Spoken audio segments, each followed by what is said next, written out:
Pemirsa, KPU Kota Medan hari ini mulai sortir dan pelipatan surat suara pemilihan wali kota dan wakil wali kota Medan tahun 2020. 125 orang dilibatkan untuk penyortiran dan lipat surat suara yang ditargetkan selesai dalam 5 hari.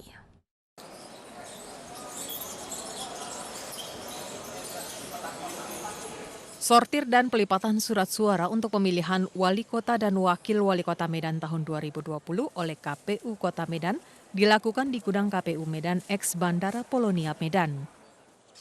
125 orang pekerja dilibatkan untuk penyortiran dan pelipatan surat suara yang terbagi dalam 25 kelompok. Sortir dan pelipatan surat suara berjumlah 1.643.175 lembar. Pengerjaan yang dimulai hari ini ditargetkan selesai pada 21 November mendatang. KPU Kota Medan menerapkan protokol kesehatan dalam kegiatan ini. Pelaksanaan sortir lipat ini di gedung Andromeda, ex Bandara Polonia Medan. Nah, ini akan dilaksanakan dengan tentunya protokol kesehatan, ya, memakai masker, menjaga jarak, cek termogan dan seterusnya. Ini menjadi salah satu komitmen kita. Surat suara yang sudah disortir dan dilipat rencananya pada 22 November 2020 akan didistribusikan ke 21 kecamatan di Kota Medan. Dari Medan, Sumatera Utara, Said Ilham, iNews melaporkan. Kapolri Jenderal Polisi Idam Aziz menggelar video conference bersama Kepala Kepolisian Daerah pada Selasa siang. Kapolri menegaskan netralitas Polri terkait pemilihan Kepala Daerah Pilkada Serentak 2020. Sementara itu, Kementerian Dalam Negeri mencatat pelanggaran protokol kesehatan selama masa kampanye Pilkada Serentak 2020 mencapai 2,2%. Masalah netralitas anggota Polri sudah juga saya sampaikan. Tidak boleh di antara kita semua ini yang 440.000 berpolitik. Kita tugasnya cuma menjaga, melayani, mengamankan jalannya pilkada. Tidak ada operasi senyap, tidak ada operasi khusus, tidak ada operasi gelap. Menjalankan saja perintah. Apa yang harus kita koordinasikan dengan Bawaslu, KPU, dengan TNI, kita hanya itu yang kita kerjakan. Tolong rekan-rekan Kapolda pahami betul ini. Kalau ada anggota yang melanggar, jelas pasti saya suruh periksa propam, baik itu disiplin maupun kode etik. Tidak ada tawar-menawar untuk urusan netralitas ini. Bayangkari kita punya hak suara, tapi biarkan sampaikan kepada Bayangkari kita hak suaranya itu nanti di kotak suara saja. 13.646 jumlah pertemuan tatap muka, pelanggarannya itu 306. Dan semuanya telah diberikan pelanggaran oleh Bawaslu sesuai dengan kewenangan di masa kampanye. Artinya pelanggarannya 2,2%. Dan ini tentu saja menurut penilaian kami, ya, kampanye pelanggaran itu juga tidak cukup signifikan. Dan tidak ada juga pelanggarannya itu yang masif sampai ribuan. Karena jumlah berkumpul itu adalah 50 orang berdasarkan peraturan Bawaslu. Artinya lebih dari 50 saja kandidat atau paslon atau tim kampanye sudah mendapat teguran. Pasca 13 jamaah asal Indonesia dinyatakan positif COVID-19, Arab Saudi menghentikan sementara pemberian visa umroh Indonesia. Jemaah yang hendak mendaftar terpaksa menunda keberangkatannya.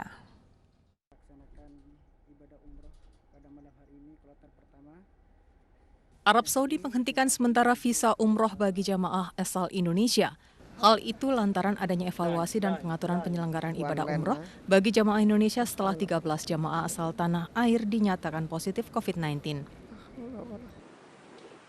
Salah satu travel umroh yang terletak di Matraman, Jakarta Timur mengaku tidak mengalami kerugian dengan dihentikannya sementara penerbitan visa umroh Indonesia.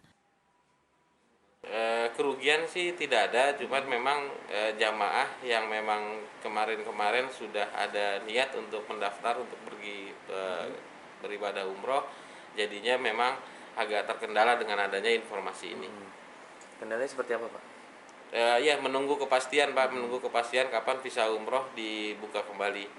hanya kepastian aja. Kalau kerugian sih tidak ada. Pihak travel berharap agar pemerintah Arab Saudi segera kembali membuka visa umroh untuk jamaah Indonesia.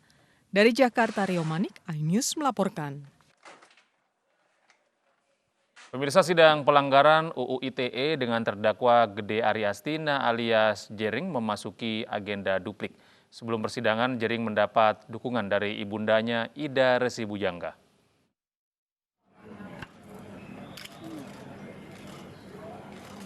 Sebelum menjalani sidang, Ibunda Jering Ida Resi Bujangga memercikan air suci kepada Jering. Air suci diambil dari Pura Sakenan Denpasar. Ida Resi Bujangga mengatakan sengaja mengambil air suci dari dua pura tersebut semata-mata untuk keselamatan Jering. Ida berharap Jering dibebaskan. Biar dia tambah keselamatan, kebebasannya, biar hari Kamis ini Astungkaro biar bebas ya, kita mohon pada Tuhan Yang Maha Esa. Sidang pelanggaran UU ITE dengan terdakwa Gede Ari Astina alias Jering memasuki duplik atau tanggapan Jering terkait replik jaksa yang tetap meminta kepada majelis hakim untuk menjatuhkan hukuman kurungan kepada Jering. Menurut kuasa hukum Jering, jaksa telah bertindak manipulatif terkait dengan keterangan ahli. Sidang akan dilanjutkan Kamis mendatang tanggal 19 November 2020 dengan agenda putusan. Dari Denpasar, Bali, Tim Liputan iNews melaporkan. Sidang lanjutan perkara surat jalan palsu Joko Chandra di Pengadilan Negeri Jakarta Timur kembali digelar pada kemarin. Jaksa penuntut umum hadirkan saksi ahli forensik digital untuk membahas surat rekomendasi kesehatan Joko Chandra dari ponsel Brigjen Pol Prasetyo Utomo. Saksi ahli forensik digital yang hadir adalah AKP Adi Setia dari Direktorat Tindak Pidana Cyber Barreskrim Mabes Polri. Saksi ahli menunjukkan bukti data forensik digital pengiriman gambar surat jalan palsu dari ponsel Brigjen Pol Prasetyo Utomo. Gambar ini dikirim terdakwa Prasetyo ke Dodi Jaya yang diminta membuat surat jalan palsu untuk Joko Chandra.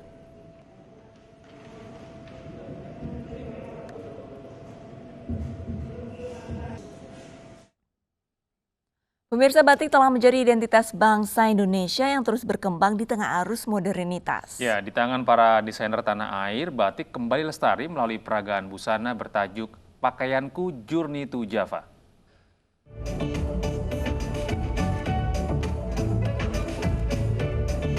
Peragaan busana Pakaianku Journey to Java menampilkan sejumlah karya busana kolaborasi lakon Indonesia bersama para pelaku UMKM pengrajin batik, khususnya Pulau Jawa.